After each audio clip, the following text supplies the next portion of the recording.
Quero aproveitar e conversar mais um pouco agora com a nossa reportagem, neste caso Bruno Pinheiro, para falar da ausência de manifestações públicas em defesa da anistia por governadores, já que estamos falando deles. E quem estaria descontente com a falta de manifestações defendendo a anistia, hein, seu Bruno? Bem-vindo.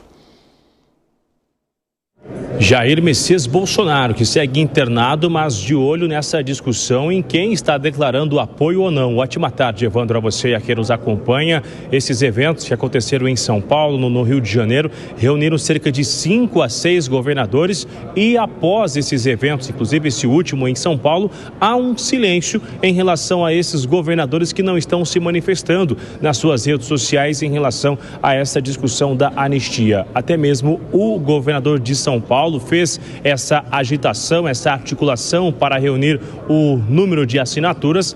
Essas assinaturas foram alcançadas, mas agora há um certo silêncio. Há um entendimento do núcleo do ex-presidente Jair Messias Bolsonaro que esses governadores estão evitando uma rota de colisão com o Supremo Tribunal Federal, que já sinalizou que não existe ambiente para discutir essa anistia. Este assunto ele está ecoando somente aqui no Congresso Nacional e não entre esses governadores que, na verdade, alguns até estão almejando a sucessão de Jair Messias Bolsonaro nas eleições em 2026.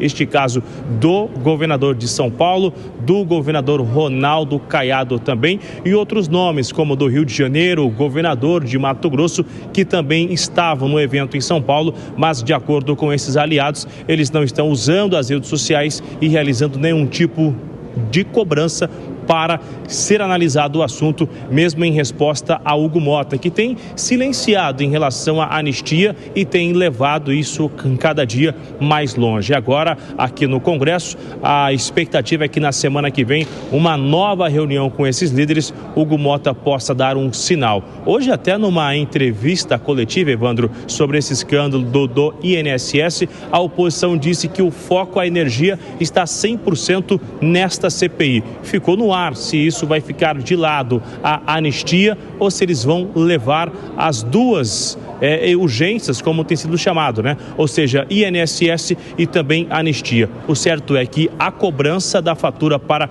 os governadores está chegando. Até agora, ninguém está querendo entrar nessa história para ter um confronto com os ministros do Supremo Tribunal Federal. Evandro. Valeu, Bruno Pinheiro. Um abraço para você. Eita, que Jair Bolsonaro está botando o nome dos governadores no Serasa da manifestação a favor da anistia. Tem que chamar o horário, gente? Ou não? Não, né? Eu ouvi vozes da minha cabeça, então, dizendo que teria que chamar o horário. Eita, quarta-feira pré-feriado. Alan Gani, como é que você avalia essas manifestações trazidas por Jair Bolsonaro e o seu entorno de que os governadores subiram no palanque, falaram ao lado do presidente, e aí o que começa a acontecer? Na hora de manifestações que podem trazer resultados eleitorais, vocês aparecem, mas e as manifestações no dia a dia? Se de fato vocês defendem o projeto da anistia, que está sendo debatido diariamente no Congresso Nacional e que demanda a defesa de ambos os lados? Eu vejo o seguinte, Evandro, não é que esses governadores estão tirando o corpo fora, não. Pelo contrário, eles subiram no palanque. Eu acho que isso é muito mais emblemático, você subir no caminhão, ir ao evento, do que você fazer posts em redes sociais. Agora, a vida continua. Você também tem que governar, não dá para você parar o seu trabalho e ficar em função do PL da anistia. Então eu vejo que, em certo sentido, a crítica do Jair Bolsonaro, ou a cobrança do Jair Bolsonaro é um pouco exagerada. E para você, Gustavo Segré? Não vejo que seja exagerado e vou justificar. Muita gente está falando sobre tomara Bolsonaro seja elegível de novo, tomara que essa questão da anistia pacifique o Brasil, mas devemos ver que detrás de cada um desses governadores, e especificamente tiro da lista Tarcísio, mas o resto dos governadores, teria o principal interesse em que o Bolsonaro continue inelegível e que não saia a pauta da anistia pelas dúvidas o que Perno menciona, que junto com uma anistia de vários possa vir junto a anistia do Bolsonaro. Devemos lembrar que na política uma questão é a discursiva, daqui para frente, o eleitoral, o militante, a bolha, e outra é a estratégia política de o que acontece se isso acontece. Então, Tarcísio seria eventualmente candidato à presidência se eventualmente o Bolsonaro pedisse. Se não pedisse, eu não sei se ele seria, porque é uma pessoa que vem da entranha bolsonarista. O resto tem vida própria, estão jogando um time solo, muito mais agora com a Federação PP e União Brasil, em que pretendem colocar um candidato, estão avaliando sobre retirar os 4 ministérios de apoio à aliança do governo, e aí começa a aparecer a possibilidade de, peraí, por que nós temos que ir numa banda que toca tanta gente quando eu posso fazer carreira sozinho?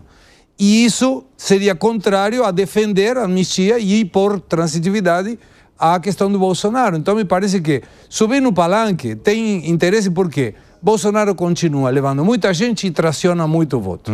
Mas depois decide um palanque, e aí? E agora vamos ver, porque não sei se é isso mesmo. Nesse dia na Paulista estava Caiado, Ratinho Júnior, Sema, são esses que estão sendo Tarcísio, tinha muita gente. E agora? Claro, Bolsonaro deve estar esperando dizendo, peraí, eu te convidei, você esteve aí em cima do palanque, todo mundo viu você comigo, falaram que você ia apoiar a anistia um por um. Sema falou, Caiado falou, Ratinho Júnior falou, e agora como que fica? E aí aparece o Grillo, cri, não sei. Então, eu acho que sim, que tem justificativa a demanda do Bolsonaro. Ô Zé, você acha que está rolando um veja bem por parte dos governadores? Veja bem, você vai falar. Estamos sem o áudio do Zé. Zé, estamos apenas lendo os seus lábios. Não conseguimos te ouvir. Vai lá, Piperno. Olha, Bolsonaro ele continua agindo como se ele fosse o dono da direita brasileira e os outros fossem meros franqueados. E né, as coisas não são bem assim. Os demais políticos, principalmente governadores, e vários deles de bastante prestígio em seus estados, eles também têm agendas e interesses próprios.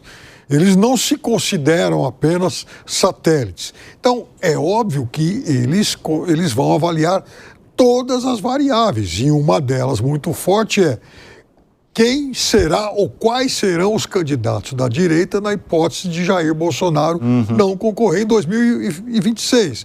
Outra coisa, o projeto da anistia vai ou não vai beneficiar Bolsonaro? E dependendo de como for essa resposta, é claro que eles também mudam o seu modus operandi. E mais uma outra coisa, essa fusão aí, PP União, ia falar bem, obrigado, me lembra um pouco, assim, é como se a gente voltasse no tempo e estivesse assistindo a refundação, a reconstituição do antigo PFL, que era um partido numeroso, era um partido de muita capilaridade, chegou a ter mais de 100 deputados federais, como pode ser que aconteça agora. Umas 300 alas. Umas 300 alas. Então, é um partido também que nasce com ambições próprias. O Piperno, o PFL do passado, você tinha assim um Jorge Bornhaus, né, que era o tipo direita clássica, liberal, né? E ao mesmo tempo, sei lá, família Magalhães, né? Família mais Magalhães. fisiológico, Isso. no mesmo partido. Inocêncio Oliveira, em Pernambuco, tal. Então tinha lá figuras bastante diferentes umas das outras. Então, primeiro que não vai ser fácil algo que consiga promover a convergência de interesse entre essa gente toda. Segundo, um partido com essa musculatura não vai ficar esperando ordens de um outro político ou de uma outra sigla. Ô Zé Maria Trindade, agora sim eu quero te ouvir. Namoro político tem que ser igual namoro, né? Você tem que se apresentar em público, não é só namoro no escurinho, tem que ser total. E uma das características deste grupo que apoia o ex-presidente Jair Bolsonaro é essa firmeza, é essa convicção, é apoio às teses. Todas as teses do grupo do ex-presidente Jair Bolsonaro foram apoiadas por todos. Então não é agora que alguns vão correr da linha, não pode correr da linha. Porque, veja bem, até os governistas estão, em parte, se convencendo de exageros. Então está acontecendo uma possibilidade forte de ganhar a anistia e evitar injustiças, né? Então, acho que o ex-presidente Jair Bolsonaro tem razão em cobrar dos governadores e é bom que seja assim. O grupo tem que continuar unido, né? A sabedoria política diz que não se deve soltar as mãos num momento como esse. Fala, Não, mas só uma coisa que eu queria questionar o Zé, é o seguinte, quando o Zé fala que o grupo tem que permanecer unido, que grupo? Porque, por exemplo, o Ratinho Júnior é do grupo do Bolsonaro? O governador Caiado é do grupo do Bolsonaro? São políticos de direita, é verdade, mas que correm em raia própria, né? Ou pelo menos sonham correr em raia própria. Né? Quer argumentar, Zé? Sim, essa federação formada aí, ela é de oposição ao presidente Lula e tenta exatamente formar uma união da direita. E é o grupo da direita. Essa tem uma tese da direita contra a tese do governo, que é de encarcerar pessoas de uma maneira muito cruel. E veja bem, o governo que vem falando de superlotação carcerária coloca famílias inteiras na cadeia. Então, esse é o debate. Então, eu acho que esse grupo tem que estar unido, sim. Você discorda, Piperno, que o governo coloque famílias inteiras na cadeia? Não, não foi o governo. Aliás, até porque esse governo... ele quase foi vítima dessa gente, né? Não foram pessoas que saíram de casa, viajaram, pegaram um ônibus financiado, sabe-se lá por quem, para se manifestar pacificamente. Tudo. Mas, que não houve... Sim. Você sabe que o governo apoia essas penas exageradas, né? Bom, o apoio, Zé, aí é uma outra coisa. Então... Eu, por exemplo, né, eu sou favorável a que essas pessoas sejam punidas. Agora, não sou eu que as esteja punindo, né?